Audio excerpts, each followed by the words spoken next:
जो जीवन आत्मा की नियता और पुण्य पाप कर्मों के शुभ परिणाम। कौशिक जी ब्राह्मण प्रश्न के हे कर्मवेताओं में श्रेष्ठ जीवन संतान कैसे है, इस विषय को मैं ठीक समझना चाहता हूँ। धर्म या धन्य का देह का नाश होने पर जीवन का नाश नहीं होता। शरीर को नाश हो जाओ पर जीव को नहीं। मूर्ख मनुष्य जो कहते हैं कि जीव मरता है, सो उनका ये कथन मिथ्या है। कोई कहे जीव मरता है पर जीव नहीं मरता। जीव तो इस शरीर को छोड़कर दूसरे शरीर में चला जाता है। शरीर के पांचों तत्वों का पृथक पांचों भूतों में मिल जाना ही उसका नाश कहलाता है। इस जगत में मनुष्य के लिए हुए कर्मों का दूसरा कोई नहीं भोगता। उसने जो कुछ कर्म किया है उसे वह स्वयं ही भोगेगा। किए हुए कर्म का कभी नाश नहीं होता।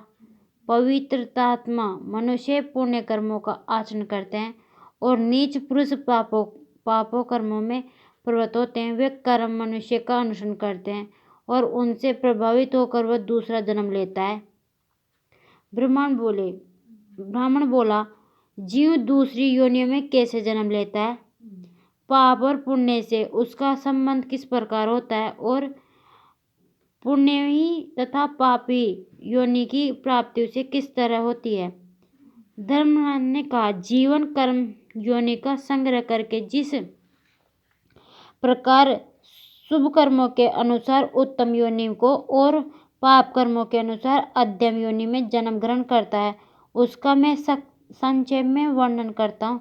केवल शुभ कर्मों का संयोग होने से जीवन को देवत्व की प्राप्ति होती है।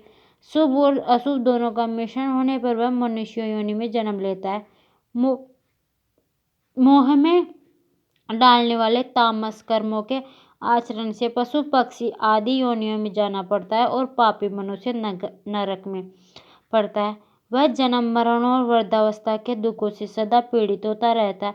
अपने ही पापों के कारण उसे बार बार संसार के क्लेश भोगने पड़ते हैं। कर्म बंधन में बंधे हुए जीव हजार प्रकार की तीर्थ योनियों और नरकों में चक्कर लगाया करते हैं। मृत्यु के पश्चात पाप कर्मों से दुख प्राप्त होता है और उस दुख का भोग करने के लिए ही वह जीव नीच जाति में जन्म लेता है। वहाँ फिर नए बहुत से पाप कर्म कर बैठता है, जिनके कारण कुप्रथा खा लेने वाले रोगी की तरह उसे पुनः नाना प्रकार के कष्ट भोगने पड़ते हैं। इस प्रकार यद्यपि वह निरंतर दुख उठा रहता है, तथापि अपने दुख को नहीं मानता, दुखों को ही सुख समझने लगता है। जब तक बंधन में डालने वाले कामों को भोग पूरा नहीं होता और नए कर्म बने रहते हैं, तब तक अनेकों कष्टों को सहन करता हुआ वह चक्कर की तरह इस संसार में चक्कर लगाता रहता है। जब बंधन का कर्मों को भोग पूरा हो जाते हैं और सत्कर्मों के द्वारा उनमें शुद्धि भी आ जाती है, तब वह तप और योग का आरंभ करता है। अतः पुण्य कर्मों के फलस्वरूप उसे उत्तम लोक की प्राप्ति होती है, जहाँ जाकर वह शोक में नहीं पड़ता। पाप करने वाले मनुष्य को पापी आदत हो जाती है, फिर उसके पाप का अंत नहीं होता। इसलिए पुण्य करने के लिए ही प्रयत्न करना चाहिए। पाप का तो त्याग ही उचित है। जो संसार संपन्न जितेंद्रिय पवित्र तथा मन पर काबू रखने वाला है, उस बुद्धिमान पुरुष को दोनों ही लोकों में सुख की प्राप्ति होती है। इसलिए प्रत्येक मनुष्य को चाहिए कि वह सत्पुरुष के धर्म का पालन करे और सृष्टि के ही समान बर्ताव करे।